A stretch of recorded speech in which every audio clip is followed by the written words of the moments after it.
opportunity too. I'd not been here before. Damian right কাজ শুরু করবেন বাংলাদেশ যুব ক্রিকেট দলের ত্রিদেশীয় সিরিজ থেকে। ইয়াং টাইগারদের সঙ্গে প্রথম অ্যাসাইনমেন্টেই বাজিমাত করতে চান তিনি। These young men to be ready for that World Cup. That is obviously. ছেলেদের ফিটনেস বেশ ভালো, ওরা কঠোর পরিশ্রম করছে, এটি বেশ ইতিবাচক দিক। নিউজিল্যান্ডে যাওয়ার আগে পুরোপুরি তৈরি করতে চাই দলটিকে, তাই সব টুর্নামেন্টই জিততে চাই আমি। So at this stage it's about performing as well as we can. বুধবার বাংলাদেশ ছাড়ার কথা রয়েছে রাইটের। এ সময় দায়িত্বে থাকবেন সহকারী কোচ আব্দুল করিম জুয়েল। মাকসুম আলম খান, সময় সংবাদ, ঢাকা। ঢাকা প্রিমিয়ার লিগের খবর। বুধবার মাঠে গড়াচ্ছে ডিপিএল সুপার লিগের জমজমাট পর্বের খেলা। প্রথম দিন ফতুল্লায় পয়েন্ট টেবিলের শীর্ষে থাকা গাজী গ্রুপের বিপক্ষে নামবে মোহামেডান।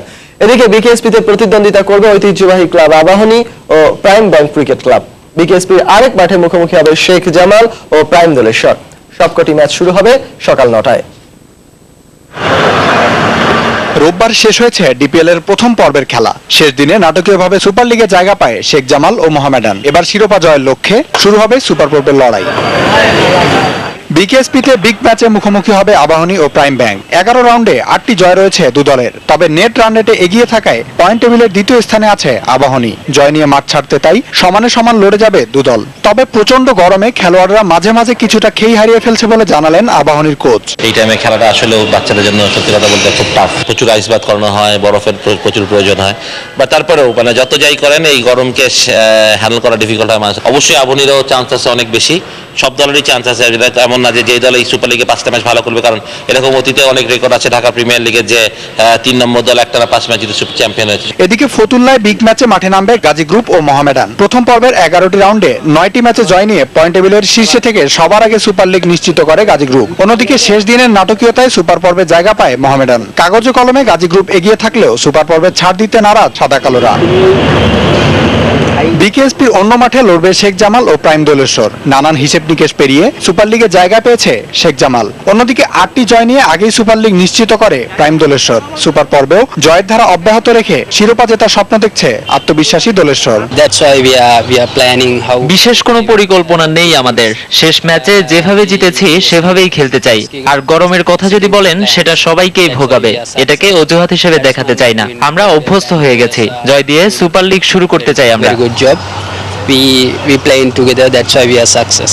সুপার লিগে অংশ নেওয়া সবকটি দলের পয়েন্ট ব্যবধান খুবই কম থাকায় প্রতিদ্বন্দ্বিতার ঝাঁজ পাওয়া যাচ্ছে প্রথম ম্যাচ থেকেই। শামীম ইকবাল, সময় সংবাদ, ঢাকা। এবার দেশের বাইরের ক্রিকেট। আইসিসি চ্যাম্পিয়ন্স ট্রফিকে সামনে রেখে প্রস্তুতি হিসেবে 3 ম্যাচের ওয়ানডে সিরিজ খেলতে বুধবার মাঠে নামবে ইংল্যান্ড ও দক্ষিণ আফ্রিকা। ম্যাচটি শুরু হবে বাংলাদেশ সময় সন্ধ্যে 7টায়। ঘরের মাটিতে ক্রিকেটের দ্বিতীয় সর্বোচ্চ বৈশ্বিক আসর সামনে রেখে নিজেদেরকে প্রস্তুত করার লড়াইয়ে দক্ষিণ আফ্রিকার বিপক্ষে 3টি ওয়ানডে খেলবে ইংলিশরা। আয়ারল্যান্ডের বিপক্ষে কদিন আগেই 2টি ওয়ানডে ম্যাচ খেলে জয়লাভ করেছে মর্গান বাহিনী।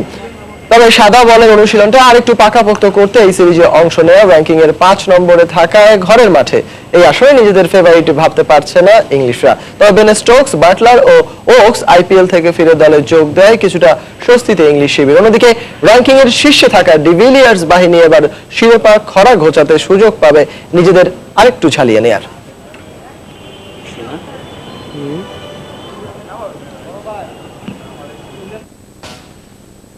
আন্তর্জাতিক ক্রিকেটের মঞ্চ ছেড়েছেন 2 বছর হলো প্রায়, কিন্তু খেলছিলেন ঘরোয়া ক্রিকেট।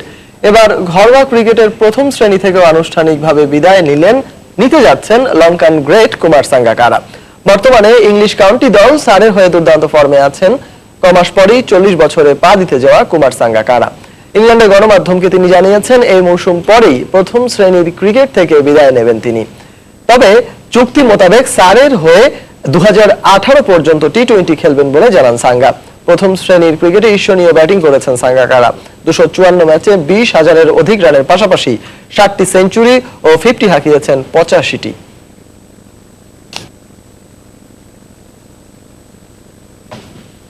শেষ পর্যন্ত পাকিস্তান দলে ঠাঁই হলো না ওমর আকমলের। বাদ পড়লেন চ্যাম্পিয়ন্স ট্রফির দল থেকে। আকমলের বাদ পড়ায় কপাল খুলল হারিস সোহেলের। 2 বছর পর আবারও জাতীয় দলে ফিরলেন এই বাঁহাতি ব্যাটসম্যান।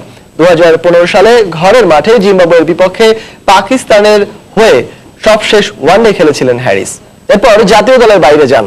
সম্প্রতি ঘরোয়া ক্রিকেটে দারুণ ফর্ম দেখিয়ে আবার ফিরলেন পাকিস্তান দলে। মূলত পিসিবির প্রধান নির্বাচক ইনজামামুল হক জানিয়েছেন বার্মিংহামে ফিটনেস পরীক্ষায় ব্যর্থ হয়েছেন বলেই ওমর আকমলকে জাতীয় দলের বাইরে যেতে হয়েছে। ফিটনেস পরীক্ষা পরবর্তীতে উত্তীর্ণ হলেই আবারও আকমলের সুযোগ